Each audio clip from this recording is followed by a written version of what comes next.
અડદની દાળનું મેં ખીરું છે એ પીસીને રેડી રાખ્યું છે. હવે એને સાઈડ પર રાખી દઈશું. ત્યારબાદ આજે હું જે રેસીપી તમને બતાવવાની છું તે એકદમ સરસ સ્પાઇસી અને ચટપટી છે. તો એના માટે સૌપ્રથમ મેં 4 મોટા બટેટા બાફી બોઇલ્ડ કરી અને એને એક બાઉલમાં કાઢી લીધા છે. હવે આપણે એનો મસાલો બનાવીએ. તો એના જ જેટલા બટેટા છે એટલા જ આપણે રાંધેલા ભાત લઈશું. બરાબર. હવે આદુ મરચાં અને લસણની જે પેસ્ટ છે એ મેં બનાવીને રાખી છે. તો હું નાની 3 ચમચી જેટલી પેસ્ટ આમાં એડ કરીશ.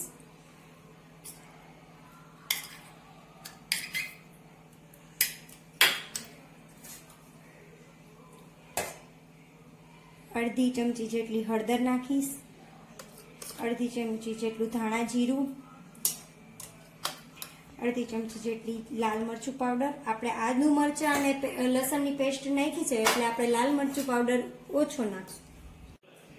અને સ્વાદ પ્રમાણે આપણે એમાં મીઠું નાખીશું. અને 2 ચમચી જેટલો લીંબુનો રસ છે એ એડ કરી અને હું આ બધો મસાલો મિક્સ કરી દઉં છું. હવે આપણો આ મસાલો છે એ રેડી થઈ ગયો છે. આમાં ભાતનો છે એ ખૂબ જ સરસ ટેસ્ટ આવે છે. એટલે ભાત જ્યારે પણ બપોરે કે વધ્યા હોય તો આપણે આ વાનગી બનાવી શકીએ. હવે આના ગોળા વાળી અને આપણે એક થાળીમાં પહેલા તૈયાર કરી લઈશું.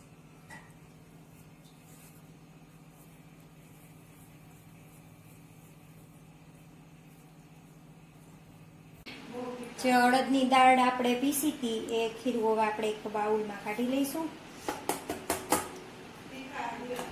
અને એમાં સ્વાદ પ્રમાણે મીઠું એડ કરી દઈશું.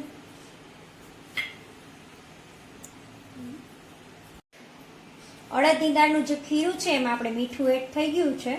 અને હવે એક ફ્લેમ ઉપર આપણે તેલ ગરમ કરવા મૂકી દઈશું.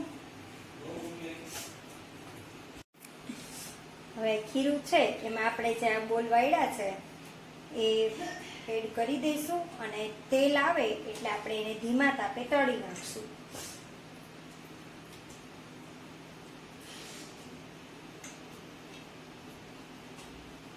તેલ આવી ગયું છે તો આપણે એક એક ગોટા છે એ તળી નાખીએ.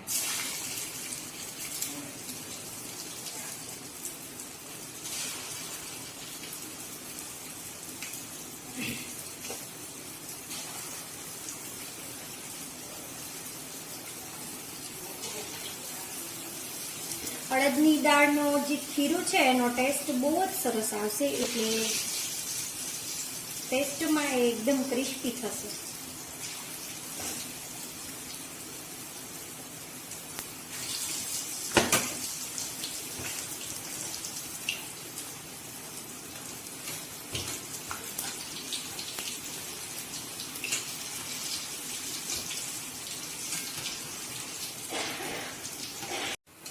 હવે આ ચડી ગયા છે તો એને એક પ્લેટમાં આપણે કાઢી લઈશું.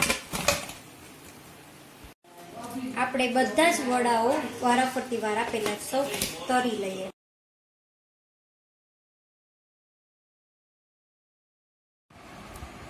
હવે આપણે વડાને એકદમ દબાવી દઈશું. પછી એની ઉપર આપણે ગ્રીન ચટણી,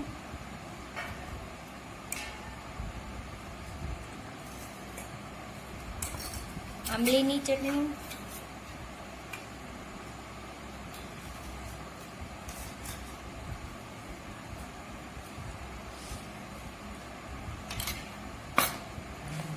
સેવ,